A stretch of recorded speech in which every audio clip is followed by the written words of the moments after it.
নীল আলোয় রহস্য ৫ মিনিটের কার্টুন গল্প। রিয়ান আর তার ছোট বোন মায়া গ্রামের মাঠে হাঁটছিল। হঠাৎ মায়া আকাশের দিকে তাকিয়ে বলল, ভাইয়া, ওই পাহাড়ের উপরই নীল আলোটা দেখছ? রিয়ান তাকিয়ে দেখল, সত্যি দূরে পাহাড়ের চূড়ায় একটি অদ্ভুত নীল আলো জ্বলছে।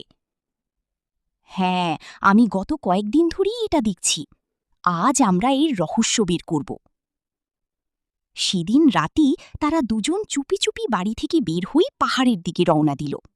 পথটা ছিল নির্জন, চারপাশে শুধু ঝিঁঝি পোকার শব্দ।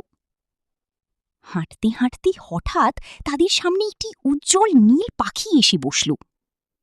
মায়া অবাক হয়ে বলল, ভাইয়া, এমন পাখি আমি জীবনে দেখিনি। পাখিটি কিছুক্ষণ তাদের দিকে তাকিয়ে ধীরে ধীরে সামনে উঠতে শুরু করল।